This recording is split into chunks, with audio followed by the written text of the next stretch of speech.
This is Optimal Work Daily, episode 1107. How to Enjoy Work Even When You're Busy and Kind of Overwhelmed, by Sarah von Bargen of yesandyes.org. And I'm your narrator, Dan. Welcome to Optimal Work Daily, where I read to you not just about work in general, but also work-life balance and entrepreneurship and all sorts of related topics. And if you're thinking that you haven't heard the name Sarah von Bargen, you might be right, because she's actually a new author for the show. And I'm going to tell you about her right after the reading. So for now, let's get to it and optimize your life. How to Enjoy Work Even When You're Busy and Kind of Overwhelmed, by Sarah von Bargen of yesandyes.org. Is it possible to enjoy work when you're busy? Like 8 back-to-back meetings busy? Because the truth is, we're all busy. We're all sleep-deprived and over-caffeinated.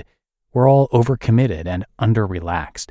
And while I'd like very much to tell you, and myself, to say no more and take on less, that's not always an option, particularly at work. If you're self-employed, you know what I mean. If you're launching something or starting a new job or training a new hire or absorbing responsibilities, you know what I mean. If you're a photographer and it's wedding season, if you're an accountant and it's tax season, if you're a teacher and it's standardized test or conference or report card season, you know what I mean. 8 ways to enjoy work even when you're super busy. 1. Schedule intentional, restorative breaks, even if they're tiny. Open your Google Calendar, find a 20-minute window, and literally type, "take a break." Set a reminder on your phone or computer, and when that alarm goes off, take an actual break. And by actual break, what I mean is physically distance yourself from the project you're working on and do something completely different and totally relaxing for 20 minutes. If you're tapping away on your computer, push back from your desk, point yourself towards some fresh air, and go wander around in it. If you're grading papers, go make yourself a healthy, energy-giving, prettily plated snack and eat it on the patio. If you're taping off the trim before you paint the kitchen, put down the painter's tape and go watch an episode of your favorite TV show.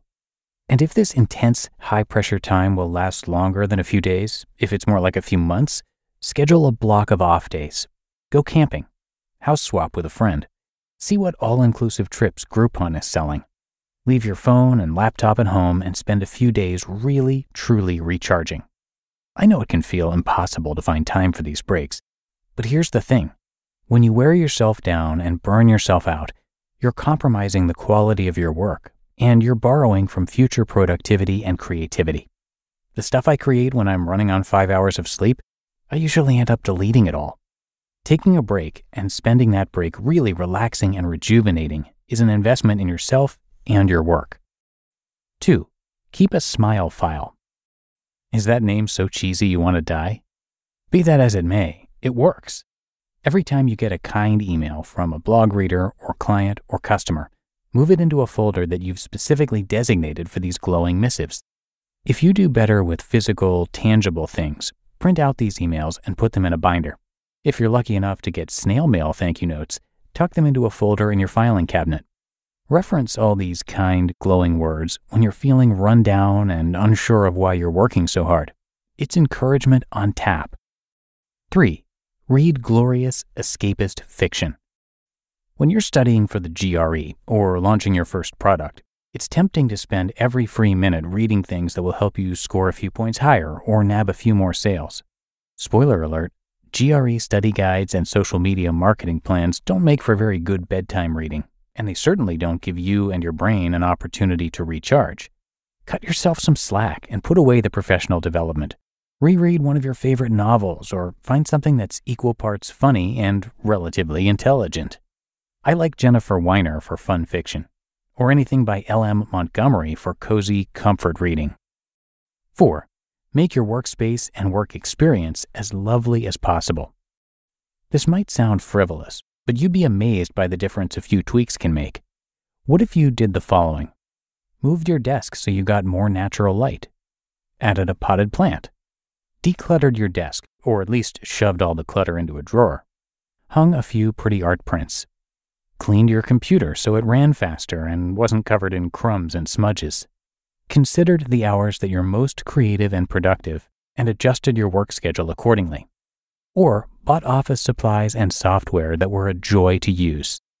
If you're spending all that time working, you might as well do it in a pretty, inspiring space at a time of day you like. 5. Make yourself as physically comfortable as possible. Be smarter than me. Don't buy a used IKEA desk chair off Craigslist because it works with your aesthetic. Get yourself ergonomical stuff, the special mouse, the special keyboard, one of those nerdy wrist rest things. If you sit while you're working, make sure your desk and chair are adjusted correctly. If it's possible, get a standing desk or a convertible desk that can switch between sitting and standing. Make sure your workspace has enough light, enough space to spread out, and depending on where you live, humidify or dehumidify as needed. 6. Eat healthy, delicious, attractive meals, not at your desk. When we're working 12-hour days, it's easy to convince ourselves that a Cliff Bar is a meal and that eating fast food at our desks is multitasking. Friends, eating Chipotle at our desks is not multitasking. It's messy, and it's a recipe for sticky keyboards and burnout. You'll do better work and have more energy if you take the time to step away from your work and eat a real meal. What if you did the following? Made a giant batch of soup and ate a bowl of it every day for lunch.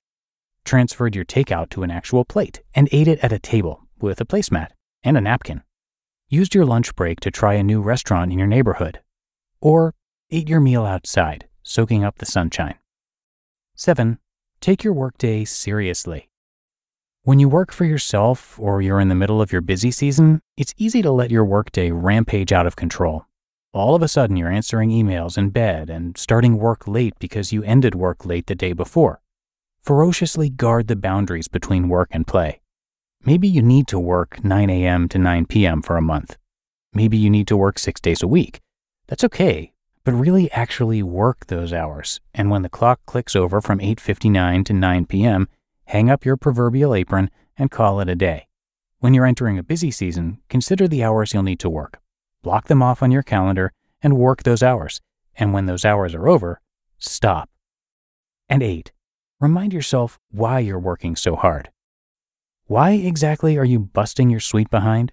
Why are you working 12-hour days or juggling 2 jobs?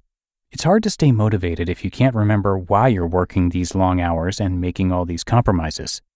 Create a visual reminder of your goals and aspirations. Maybe you're working this hard so you can afford a 3-week vacation in Thailand. Maybe you're putting your kids through college. Maybe you want your name on the New York Times bestseller list. Whatever the goal, find a related photo or image and make it your screensaver, or frame it and hang it next to your desk. Just make sure it's visible and easy to reference when you're working at 8 p.m. on Sunday night. You just listened to the post titled, How to Enjoy Work Even When You're Busy and Kind of Overwhelmed, by Sarah von Bargen of yesandyes.org. Your business was humming. Was. Now, teams are buried in manual work, taking forever to close the books. Consider 3 numbers, 36,000, 25, 1. 36,000. That's the number of businesses which have upgraded to NetSuite by Oracle. NetSuite is the #1 cloud financial system, streamlining accounting, financial management, inventory, HR, and more. 25. NetSuite turns 25 this year. That's 25 years of helping businesses do more with less. 1. Because your business is one of a kind, so you get a customized solution for all of your KPIs in one efficient system with one source of truth. NetSuite is giving you the power of having all your information in one place, helping you to make better, more driven decisions as a business owner. Right now, download NetSuite's popular KPI checklist, designed to give you consistently excellent performance, absolutely free at netsuite.com/startup. That's netsuite.com/startup to get your own KPI checklist. netsuite.com/startup. Effective ad spend that results in verified, incremental sales is more important than ever.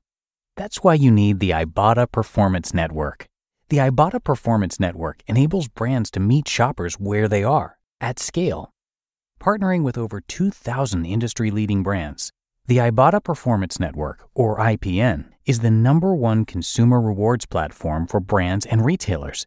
They deliver targeted promotions, incremental sales, and unrivaled data analytics to measure real-time sales in stores and online. That means advertisers only pay when it leads to a verified unit sold, and you're connected with over 120 million shoppers nationwide. Ibotta has certainly helped us make the most of our budget too, connecting us with more sponsorship opportunities than we could have ever imagined. Lock in your campaign today and start seeing those incremental sales flowing in for your brand with the Ibotta Performance Network. Visit ipn.ibotta.com/OWD today to learn more. That's ipn.ibotta.com/OWD today to learn more. Don't forget, that's ipn.ibotta.com/OWD. Terms and conditions apply. And a big thank you to Sarah, who, as I mentioned, is a new author for us. Sarah has consulted, strategized, and ghostwritten for hundreds of companies, bloggers, and entrepreneurs. Her clients include fashion labels, authors, life coaches, photographers, restaurants, psychologists, interior designers, and people who wouldn't want you to know they have a ghostwriter. In addition to writing 3 books and an e-course, her writing has been featured on Buzzfeed, Forbes.com, Lifehacker, MindBodyGreen, and Glamour. And Problogger named her one of 15 bloggers to watch in 2013. She's got a bunch of great articles just like this one to check out, so come on by yesandyes.org for more. But that is another episode of Optimal Work Daily in the books. I thank you all for being here, and I'll see you back here for tomorrow's show, where your optimal life awaits.